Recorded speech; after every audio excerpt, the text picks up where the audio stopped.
All right, cool. So I guess Hit just continue. yeah, we can continue talking. My name is Nick Abram, and you want to introduce yourself just so Sure. everyone. My name's Leon Grotsky Barrera.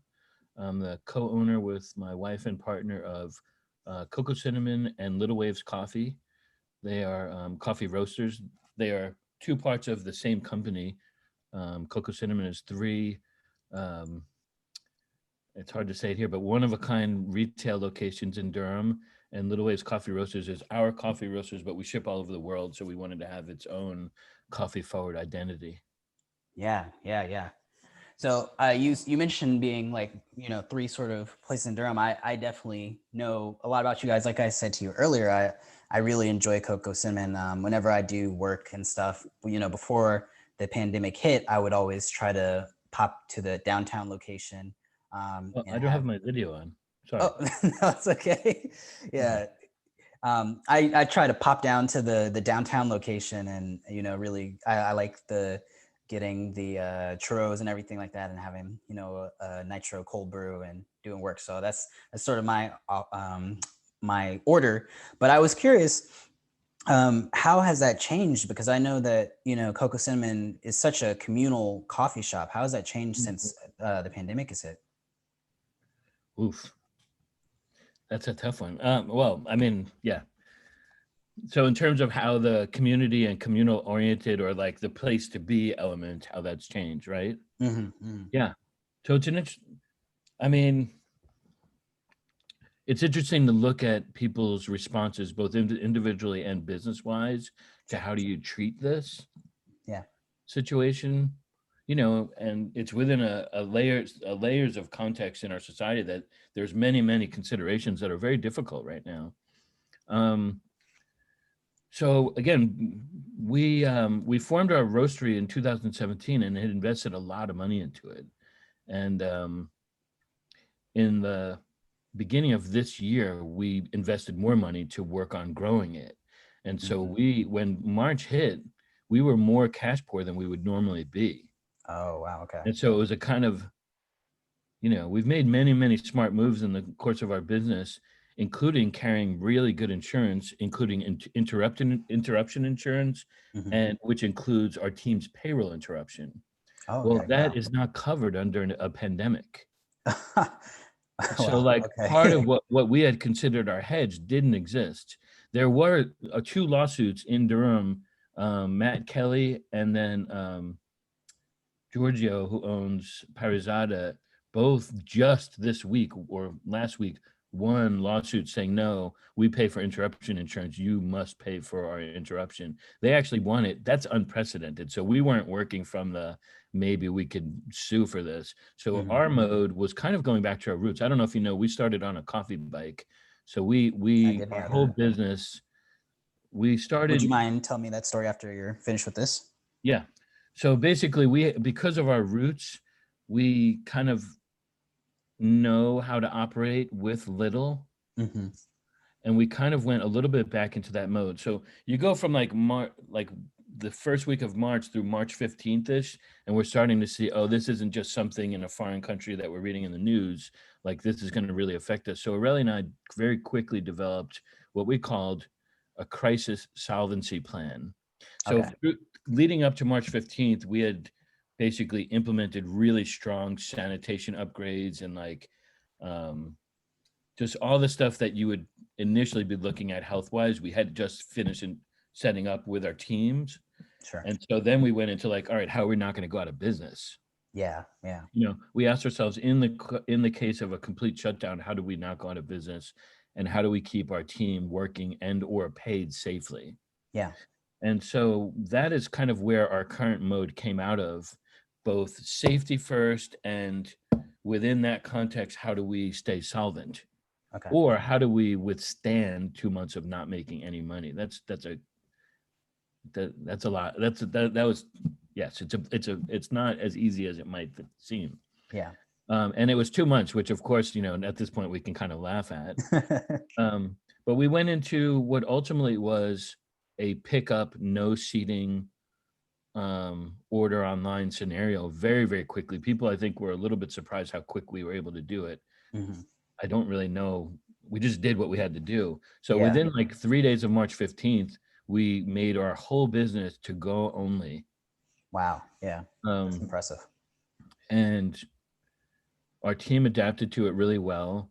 We're fortunate that we have these garage doors on all of our shops. So ultimately, you don't come in the building, you order either on your phone or online, or you can order no contact at the garage.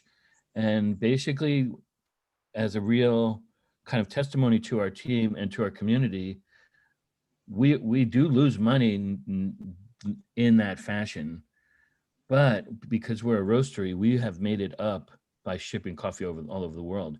At this point, we have Oh, shipped okay. coffee, Little Waves coffee, to about 22% of all zip codes in the United States. Wow. Yeah. And that has been keeping us going. So that's from a financial, and like, we have a $15 minimum wage for our team. It's like, well, that doesn't sound a lot when you're a worker, but when you're a business owner that's not Apple making gazillions of dollars, that's a stress. So you're like, all right, Makes how do sense. we have 40 team members. How do we keep them all working? We had 3 people who didn't want to work, so they didn't have to work. Everybody who wanted to work to this point has been fully paid and fully employed. Wow. And it's because of the support of our community here locally, but also lots of people who either have lived in Durham and love our shops, met their spouse at our shop, like there's all these, this brings up what you brought, which is like a coffee house as a community place.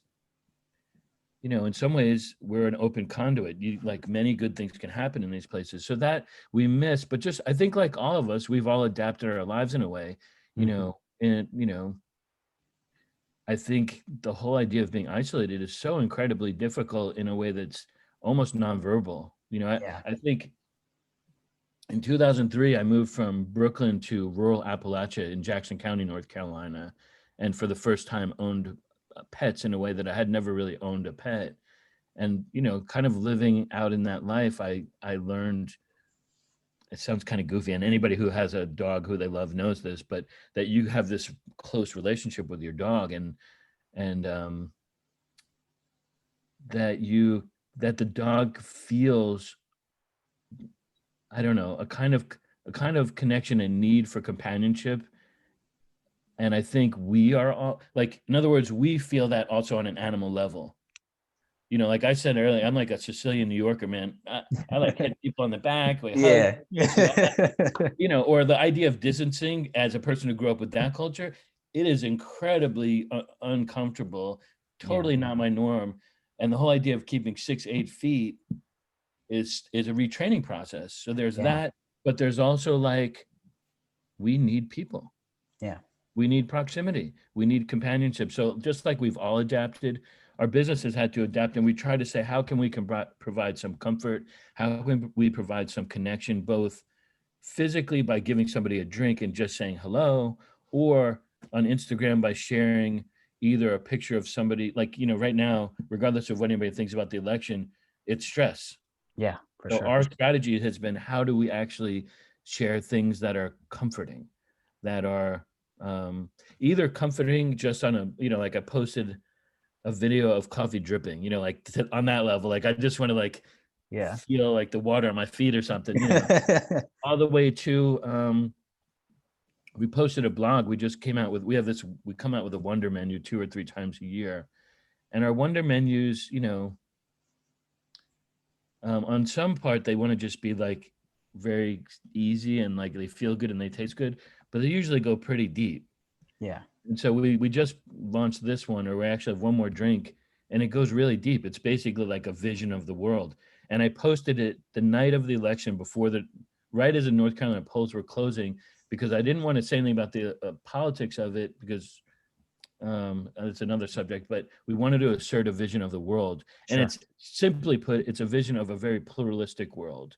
Yeah. And it's a world that looks out and says, there's so much beauty out there. Yes, we need to be really concerned with, you know, um, the historical horrors that, for instance, Black folks in our country have gone through. We need to be very aware, and we need to, in many, like for instance, a way that we have, it's not obviously any solution, but one of the ways we approach that is through recruiting. Yeah. Like how can we not just yell about it, but actually say, who's on our team? How do we diversify that further? How does, if we can have a team that represents as large a portion of our city as possible, well, that also tells our city that we want those folks to be part of our world. So it's like these very small but practical ways, or in this case with the blog, really asserting, we with our Wonder Menu, we wanted to do two things. And the first one was, can we just make people feel good right now? Sure. And so the theme became, is we're in it together. And so Yeah. we worked on 5 drinks that were collaborations with other folks that we care about. Oh, that's really cool.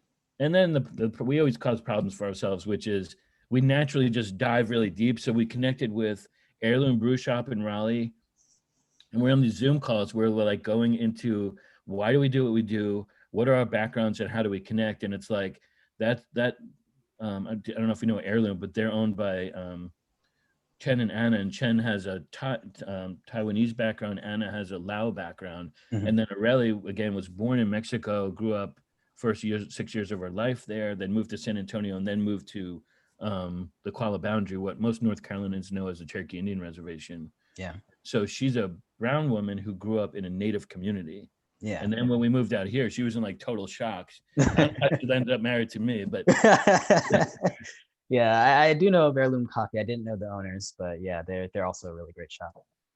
yeah. And so like they're going into like the ultimately the experience of being an immigrant, and like Sure. how you ultimately what they ended up talking about. I may be sideswiping your question too far. I hope. Do you want me to kind of wrap this section up, or? No, it's totally fine. It's a conversation. I mean, I don't want to take up too much of your time, so I'll, but this is really great stuff. So Yeah. I love to hear about it. Yeah. Anyway, the Wonder Menu was supposed to be about comfort, but ultimately got into a vision of a world that's really in love with people and in love with stories and cultures in a way that honors them, Yeah. but in a way that also allows us to connect. Like, of course, we need to be aware of each other's stories and backgrounds and struggles, and we can also honor them and appreciate them. And there's something beautiful that can come out of that. And that's kind of what the menu almost did by accident. It's in the blog. It said much better there. Yeah. Well, it's funny because I was actually looking through your social media, and this is kind of one of the reasons. I mean, obviously, like I said, I really enjoy you guys, but I was looking through your social media, and you guys have some really just great stuff. It's really just community focused.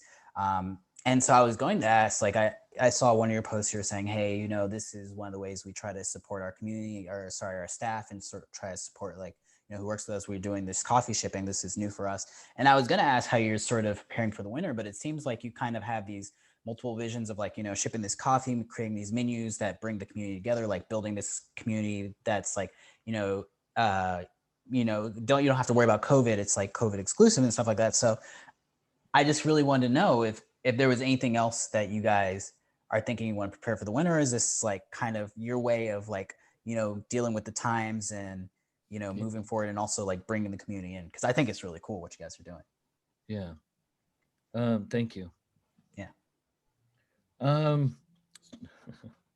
So following up on the COVID crisis solvency plan, when we got into May and realized that this was more than an 8-week process, we got into what we called, I don't know, it almost sounds like I think it was called the 12 legs at the new table plan. Uh-huh. And the idea was, ultimately, it's, I think it's important for me to acknowledge that so far we've been more fortunate than a lot of businesses. And I think the questions that you're asking have something to do with that. Like, our approach does matter. The fact that we care about our community in real ways, it's not a perfectionist version. It's a, what can we actually do and how can we always get better at it?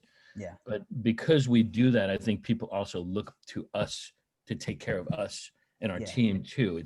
There's a degree of mutualism to it, which is part of why it's working. I also think in the world, I don't know, it's interesting because one part of how we originally raised money was through crowdfunding. And when you first do it, you're like, why on earth would anybody, we did a Kickstarter in 2012 with a $20,000 minimum goal and raised $32,000. Mm-hmm. And logically, you're like, why would somebody do that? And I've thought about it a lot over the years. And some of it is like, it's, in a way, it's a vote. It's almost like, why did you choose small businesses? Yeah. Like, your question is also impacting. Yeah. because it's asserting a focus that's needed. And so I believe that part of why people crowdfund is because they want to vote in a way that has an impact, Yeah. and because it feels good. Yeah. If you can, if you don't, sorry, I kind of lost the question. Remind me of where we were. It's fine. I guess we can sort of move on. I was going to say how you guys are preparing for the winter. Oh, yes. But yeah. Well, ultimately, very truthfully, because I don't want to come off as too confident. So the 12 leg plan basically says, and this is true in COVID, it's true in entrepreneurship, is one, you have to adapt. Mm-hmm. And our idea was that we were operating off of 1 3/4 legs at a table. We needed 4 for stability, and we were going to go for 12, because if we went for 12 and got 8, we were doing really well. If we went to 12 and got 4, we were stable. So that's what we've been doing, which is we added 12. We created 12 visions of new or bolstered revenue streams, diversified revenue streams, so that we could, very quickly, within 8 weeks, we thought of this as a 2-year process. I see. I'm sorry, that was my calendar. So the winter is part of this plan. And again, so some of it's like implementing a plan and really plugging away at it. And part of it is continuing to adapt. Because truthfully, as we're standing here, you start being like, all right, we've done this for 7 months. But I also read yesterday that 1,000 Starbucks are getting shut down. Yeah. So that makes me say, hey, you know what? Don't get confident. Like, well, be grateful, be smart, adapt, be cautious, but keep plugging. Yeah, that makes sense. Okay, so the next question I'm going to just combine into 2, because you've spoken a lot about the community, which I kind of wanted to know about the community aspect. So I guess what I'll pivot this question to is I really would love to hear this bicycle coffee story, because I don't know about it, and I'd love to hear about that. But then I guess just any day-to-day personal stories that you've had during this pandemic that, really stick out to you. Maybe what was one of the best days, one of the highlight days, maybe it was instead a chaotic day. Maybe it was a day where you're just like, you know what, this is really cool because we're operating. It almost seems like we're not in the pandemic, just kind of a day that sticks out to you. So I guess the bicycle story in a day. Okay. Yeah, the day that sticks out in terms of where you're kind of where you're kind of happier than you would normally be is, and it's my wife's credit, which is they came in top 3 in the country for Micro Roaster of the Year finalists a few weeks back. Oh wow, yeah! So for us, and you're plugging away. You're like, all right, let's keep going. And then we didn't end up winning it, but we were very, very close. But again, top 3 Micro Roasters in the country. It was like it felt good, and it you have this vision, you have this beliefs, you have we have this roastery that's our team is 75% women. I don't remember the exact stats, but like somewhat similar levels, people of color working with our company, and just all these things that are normal to us, but they're not that normal out in the world. Yeah. And so it's like you're doing all of this stuff, and then you're like quality with relationship sourcing. So we're working with these farmers that we work with over and over again, and it helps. Like, sustainability is very tricky. It's like we want all these certifications because they're easy. The truth is it's not easy. It's like, how do I actually have an impact as a coffee buyer? Well, it ultimately comes to, it's a lot more like the farmer's market. Like, do I know you? What do you put into your business? What are your values? What is your quality? And how can you know that I'm going to come keep buying from you, actually help you do a better job and help me do a better job? That's kind of how we buy coffee. Sure. And so we have like these social elements, this team element, and then this quality element. When that gets recognized, it was great. Yeah. So that's what I would say there. The only other thing I want to mention is just like, in some ways, besides that, in some ways it's like a big blur where you're just like, you know what, I'm working with really amazing people. This is really hard. And there's so much, like the whole true colors question. When times are hard, the truth comes out or something like that. Yeah. And there's so many good it's almost like the water peaks, that our team is like all of this constant, like beautiful things that come up every day. And there are lots of hard things, but gosh, you got to be grateful for all these wonderful, hardworking people that have like helped keep us safe, all of us go to work. I do think it's important and worth mentioning that we do have a great majority of our guests in Durham are really, truly wonderful people. But both the pandemic and some of the social and election stuff has brought out some really bad characters, and it makes our team's job a little bit harder. Yeah, And I understand that. they've been handling that like pros, and it's not easy. Yeah, So I'm there's this good stuff, but even the stuff that's hard, they've been really sure. pretty great about. Yeah, there's a saying, I don't remember where, but it's like kind of, the flavor of the tea comes out when you boil the water. I guess the analog for you guys would be the flavor of the coffee comes out when you boil the water. Yeah. But yeah, Yeah. How yeah, do you I get extract that. it, and what's the right ratio, and what's the right temperature? I like that. Yeah, yeah. Sweet. Well, cool. I mean, these were more or less kind of the three main questions I wanted to ask. I don't want to take up too much of your time, but before I stop recording, is there anything you would like to share with me, or anything you'd like to tell me before I stop? No, I didn't know if you wanted to hear the bike thing. Oh, I do, but Okay. yeah. Yeah. I don't know. It's like, I guess the question is, with what your goals are, how can we be helpful? Is really, how. Oh, I mean, like I wanted to know about COVID, business model, community, and day-to-day personal stories, and I Yeah. got those. So yeah, I All would right. love to Yeah. hear about the I bike do stuff. want to. I do want to say one more thing, which is, Sure. we're we are fortunate in the sense that our I. It's interesting because all these questions of capitalism are part of the kind of ethos of the time and the question of the time, Mm-hmm.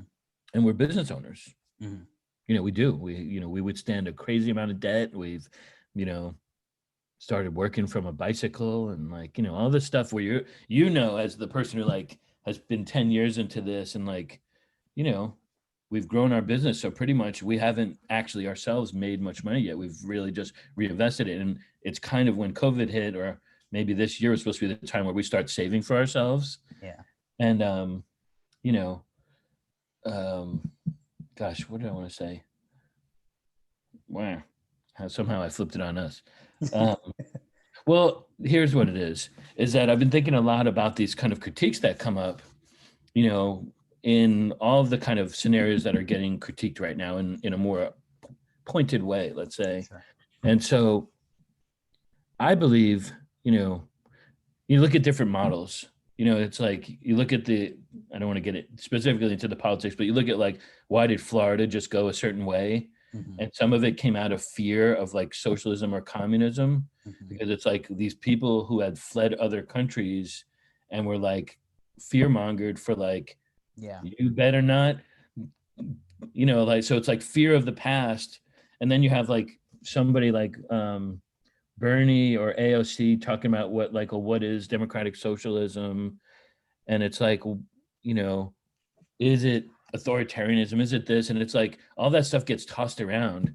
And I think now, getting away from the political part, just thinking about business, it's like, can you have a business that is a hybrid? It has a new set of values. Like, Yeah. it's not, you think about really big businesses that are publicly owned and have shareholders. Well, they have a mandate to be about profit. Yeah. Don't get me wrong. Aurelia and I have busted our butts for a long time. We want to do well for ourselves, but the definition of what well is, I think, is different. Yeah. And I think when the well for yourselves includes well for your team in a way that, I think about it as like, well, what is your risk? What is your commitment? What is your responsibility? What is your performance? And then how does that correlate to what your compensation and reward are? If you can calibrate those things really well, I think that starts becoming interesting. So I think about it kind of as a hybrid thing. Mm-hmm. Our business is a business. Yeah. And at the same time, that doesn't mean it's only driven by money. Yeah. And so I think, you look at a place like Sweden, again, you can't say, oh, we should do what Sweden does. The US is a much more complex country than Sweden and much bigger. But Aurelia and I went there right after we got married in 2010. We have some close friends there. And, she grew up in an indigenous community, like Europe's like Yeah. the bad guy. And Yeah. you go there and you're like, wow, nobody's homeless. Everybody owns a house. Everybody goes to school as long as they want. Even a foreigner that's visiting, if you get sick, you go to the doctor. Yeah. You're like, wait a minute, there's something right going on here. And Yeah. I think, you look at the younger generation that's coming up in the United States, and the value system is totally different, where common good and we is more important ever than me has been in the US. And I think when business can be used in a way that correlates to that, you can still get the things you get out of a market-based place where you have competition, you have innovation. I don't want the US to lose the innovation. We create so many inventions. We have all these kind of like very innovative thinkers in our country. And I think some of that comes out of like, you think about like an immigrant experience and what entrepreneurship means. It's so important. So, but that doesn't mean it has to be just about greed. Yeah. And so that's where I think we can start getting interesting in business. And very early on, we were part of a Conscious Company magazine held a thing in Raleigh where they were, I think in my talk, I said, enough is plenty. Like the idea is that, at a certain point, if you do well, you make more money than you need. And it's so like, and again, you have to do well. And so our thing is like a continued project to see how much we can push the limits with that. We're so far short of where we want to go. Yeah. But that's the project. And that's where I think we live in a world that can be very much about perfectionism and finger pointing. And it's like, wait a minute, stop and talk, develop relationships. If something goes wrong, if somebody's just out there doing horrible things, that might be a different story. But if like we can get out of the bubble zones and start being like, wait a minute, that thing that person's doing is interesting, or maybe I can learn something here, or just because you're a business owner doesn't mean you're like the worst person in the world. It's like, let's get into zones where maybe we can start creating some positive models. I don't know. Yeah. You don't really hear the business owner side. And I think there are a lot of business people. I think of like Seth, who owns Bull City Burger and Pompieri in Durham. It's very much like, how do I correlate these things? And I think if that's the future of business, where something quite good can happen. Yeah, it sounds really cool. Awesome. All right, that was my 45 cents there. Great. Okay, last thing is, would you want to tell the bicycle story? I will tell you the abbreviated one because I think it's a giant story. Sure. I've always wanted to write a book, yeah. And I don't know. Well, I'll send you the transcript for this in case there's something that comes out of this that like sparks an idea.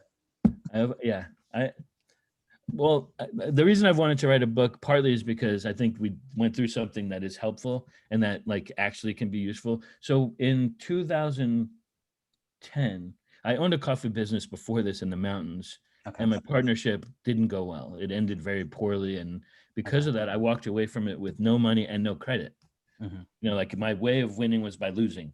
So I was like, and Aurelia and I had just got married, and I'm very fortunate. She's an incredible human being, and our hearts are very similar. And I think that's why, even though we're culturally very different and grew up very different, because our hearts have very similar like roots or shine, or I don't know what that is, that I don't know, that's been something that's led us to good places. So we started, and then Aurelia's identity had been stolen, so she had no access to credit either. Oh, wow. So I had been working in and out of Durham on and off since 2002. So we have close friends here, and Aurelia had gone to UNC, and we were just starting over after we got married. And so our friend David, who designed all of our shops, was like, he put the Durham spell on us. He wrote us like these 2 emails that were ultimately love letters to Durham. Like, yeah. And so somehow it's like you're working really hard to try to create your business, but another way you're just like floating down the river. Yeah. Anyway, so we moved here in March of 11 and lived in a $299 a month apartment with, I'll put it diplomatically, with some serious pest control problems. and grateful in some sense for the apartment. Minus the pest control problems, it would have been great. Yeah. And we basically had no money. And I remember in August of that year, I couldn't sleep. I was like, I don't know how we're going to pay our $299 a month rent next month. And But we had a vision, we had experience, and I think people help you, at least in Durham, if you're nice, you have a vision and you work hard. Yeah. I think those three things. Without any of them, it's different. But if they like you, if they see you work hard and they like your idea, the people step behind you. They start doing things to help. And so, fast forwarding, like the question is like, how do you get from no money to opening a shop that's really successful from day one? Well, we basically cobbled together a whole bunch of things, and one of the first ones was we created a coffee bicycle. And again, I say, oh, we made a coffee bicycle. One, we didn't have any money. When you have no money, $1,000 is a lot of money. Yeah. And the bike costs about $5,000 to make, and it would have cost more if we had other people make it, but we didn't. And we basically just said we're going to create a coffee bike because we need to somehow survive while we're trying to create our retail shop. And people just started helping us, like Al Frega, who we have St. Al's iced coffee on the menu. It's named after Al. He doesn't like credit, so we hid his credit in the menu. He owned a warehouse at that point on Gilbert Street, and just said, Leon, I can't weld the frame for you, but if you bring it over here. It was right when Liberty Warehouse, the roof had come in, and all those kind of artisans were over also in Al's warehouse. So he's like, Leon, if you bring your bike over here and you want to create this frame, just start working and everybody's going to walk over to you and tell you what you need to do. That's what we did. 5 weeks later, we had a coffee bike and started launching. And then the thing is, you're driving this coffee bike down the street in Durham. It's 400 pounds. We got Christmas lights hanging off it. Everybody starts talking to you. Yeah. Anyway, ultimately, it's kind of the El Mariachi independent filmmaker model, which is basically like, it's not possible, but you're not going to listen to that. You're going to basically assert yourself. You're going to get out into the world. You're going to start talking to people. You're going to be super nice. You're going to ride up hills and create gigantic thighs because it's really hard. And you're just going to start asking questions. And somehow the world is going to will you along with your hard work into existence. And so when we signed our lease for the Gear Street location, we had $10,000 and a bicycle. And we just, when we went to that landlord, we didn't talk about money. We just served him. Yeah. Like we made him coffee. We created our world. And so he didn't say how much money you have. He just said, when are we going to do something? Wow. And then from there, we did Kickstarter. We did, not GoFundMe, but another one. We got 3 slow money loans. We got $10,000 grant from the city. We had people walk by saying, you're using the wrong tool. Here's the right tool. We were planning when we were opening Gear Street to put chalk on the ground and wrote chair goes here. And it was that psychology along with the city of Durham that got us into business. And then from the first day we did really well, and we just kept on building it. And, then you start thinking, well, how do we use this to create a good workplace situation? And that's part of why you expand. Yeah. So there, the coffee bicycle, not that you can see it right now, but is in our Lakewood location as a coffee stand bar. So you can order your drink and stand there and have that's really cool. I haven't been to the Lakewood location. I mean, I've swung by it multiple times, but I actually haven't been in. So yeah, so the coffee bike's there. Okay. And it's also made out of scraps from Durham road signs. So if you open it, it says "Welcome to Durham" or Durham City Limit. Yeah, that's really cool. Yeah. Anyway, that's the short of it. Okay. Well, thank you so much. I'm gonna stop the recording now. So give me 1 second.